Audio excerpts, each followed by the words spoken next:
Kaset selalu di depan. Mungkin itu bukan hanya tagline untuk motor saja, tapi juga tagline untuk kaset. Gimana nggak in-ear monitor satu ini telah merusak tatanan dari dunia planar in-ear monitor. Tapi apa kualitasnya sebanding bro sama harganya itu? Jangan-jangan juga kepotong tuh kualitasnya.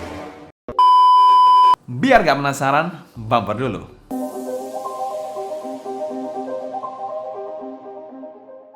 Halo semua, selamat datang channel Sounding Inti bersama dengan saya Sebastian. Seperti biasa akan sharing info dan racun mengenai dunia personal audio, baik itu audio portable ataupun desktop audio.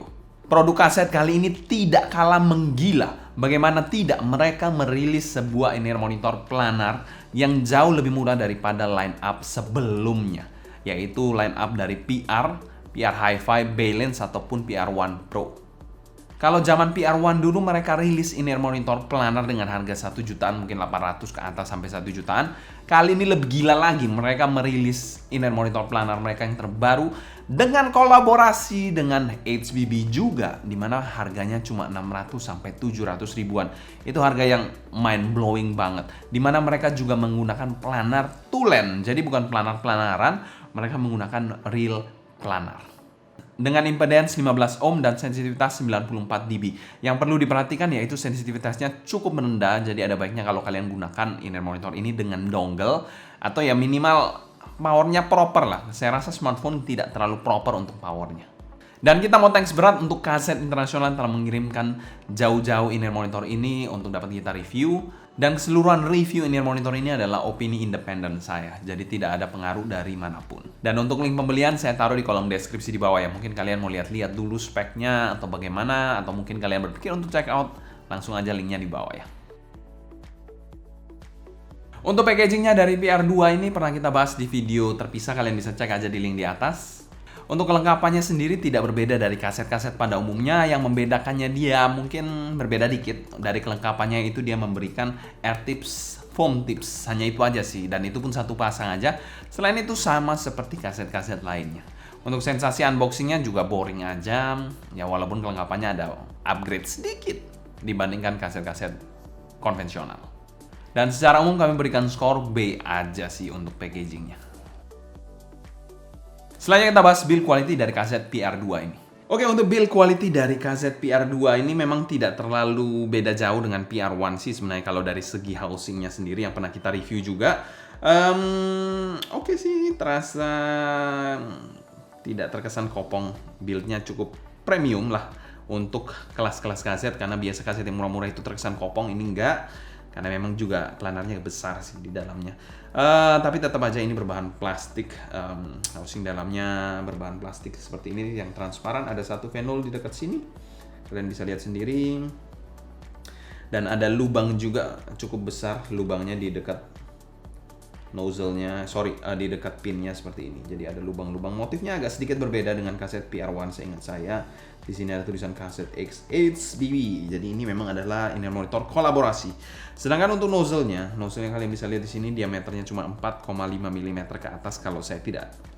Mungkin ya, saya tidak ngukur sih secara presisi, coba dari ukurannya sih mungkin 4,5 mm ke atas. Dan sudah ada filternya berwarna putih seperti ini, dimana bahan nozzle-nya juga berbahan seperti housing-nya, yaitu bahan plastik. Nah, kita lanjut ke bagian faceplate-nya. Faceplate-nya ini kalau PR biasanya ada list-list seperti itu, potong-potongan.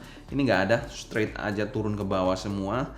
Jadi bentuknya seperti ini, menurut saya lebih sangar aja dan keren untuk faceplate-nya. Jadi full grill, tidak ada tulisan-tulisan sama sekali seperti halnya di PR1. Kesannya sih industrial look yang futuristik sih menurut saya.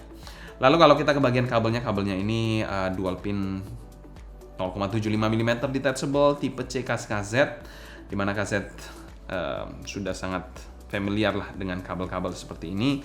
Sudah ada air hook yang preform dan kabelnya seperti ini berwarna silver. Bahannya sebenarnya ya copper lah. Tidak ada chain slider, cuma splitter berbahan karet plastik seperti ini. Bagian bawahnya dua line seperti ini, yang menurut saya juga biasa aja dengan kabel jack 3,5 mm L-shape berbahan plastik juga. Ya, that's it. Secara keseluruhan kaset PR2 ini kami berikan skor B+ untuk build quality-nya. Housing in-ear monitornya menurut saya oke banget. Tapi mungkin kabelnya ya kabel-kabel kaset pada umumnya dan menurut saya agak boring aja. Selanjutnya kita bahas fitting dari PR2 ini. PR2 sendiri memiliki housing yang bisa dikategorikan cukup besar untuk golongan kaset.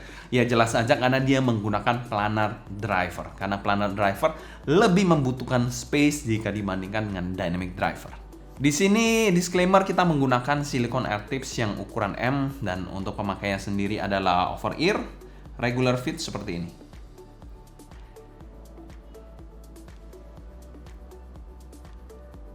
Kekedapan dan gripnya oke dari in-ear monitor satu ini walaupun housingnya cukup besar dan so far bisa dikategorikan nyaman-nyaman aja sih pemakaiannya. Tidak ada sudut-sudut tajam sama sekali juga.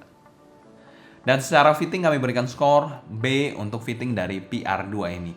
Dan di sini pastinya kita menggunakan silikon karena memang saya nggak terlalu cocok untuk menggunakan foam tips. Apalagi bawahnya foam tips dan langsung saya ganti menggunakan silikon tipsnya.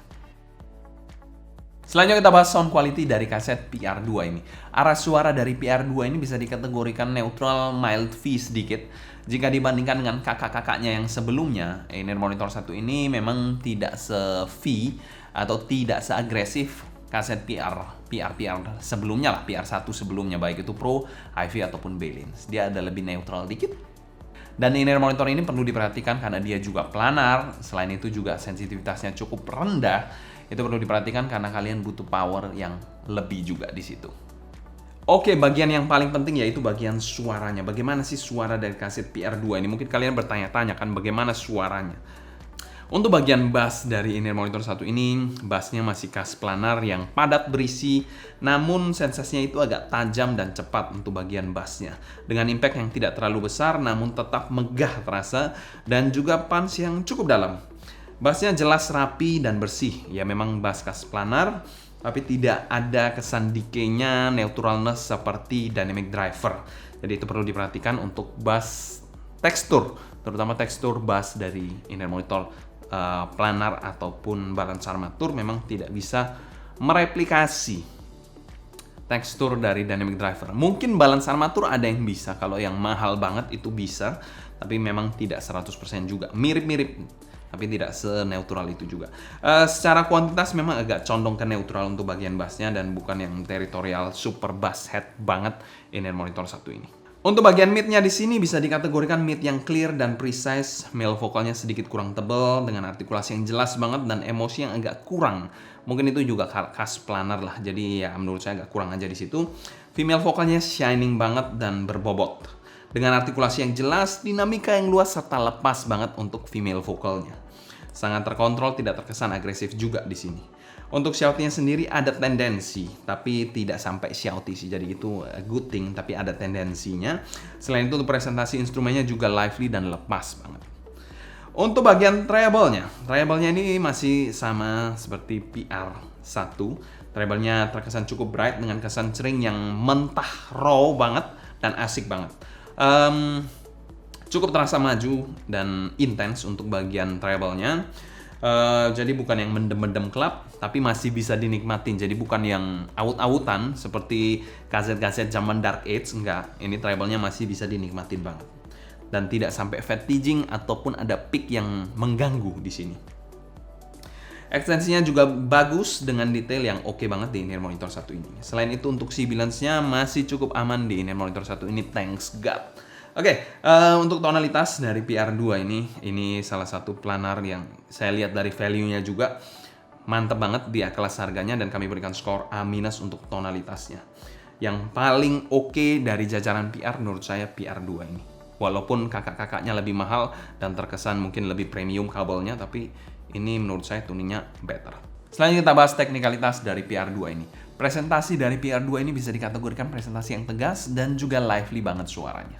Untuk timbernya sendiri, in-ear monitor ini mungkin saya tidak terlalu banyak komplain ya. Kalau kalian sudah biasa dengar planar ya tahu lah modelannya planar. Dan ya memang tidak terlepas juga, tidak sampai neutral kayak DD, enggak. Tetap masih ada rasa-rasa planarnya untuk timbernya. But overall it's okay. Untuk soundstage-nya dari in-ear monitor satu ini somehow soundstage-nya ini untuk wide-nya dia cukup luas. Walaupun secara depth-nya ya kurang dan juga tingginya nggak grand banget atau nggak terlalu tinggi-tinggi banget. Ya simply ya 2D aja sih. Untuk detailnya juga bagus di Inner Monitor 1 ini, dia dapat menyajikan detail dengan sangat baik khas planar di mana snappy dan juga detailnya itu tegas banget. Untuk clarity-nya pun sangat bagus, tidak terkesan fail ataupun mendem sama sekali di track-track yang sibuk sekalipun. Separasi imaging dan positioning, separasinya ini jelas bagus. Dia dapat memisahkan instrumen dengan vokal ataupun instrumen dengan air yang cukup terasa di situ. Jadi tidak lengket-lengket sama sekali. Selain itu juga untuk imagingnya menurut saya biasa aja karena kurang layeringnya.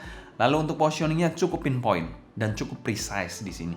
Jadi kelebihan dari planar itu teknisnya juga bagus menurut saya. Apalagi kaset PR2 ini memiliki treble juga yang di boosting itu mendukung banyak hal, yaitu clarity, lalu juga air antara instrumen dan vokal dan instrumen itu juga di boosting di sini. Dan secara umum kami berikan skor A- untuk teknikalitas dari Inner Monitor 1 ini.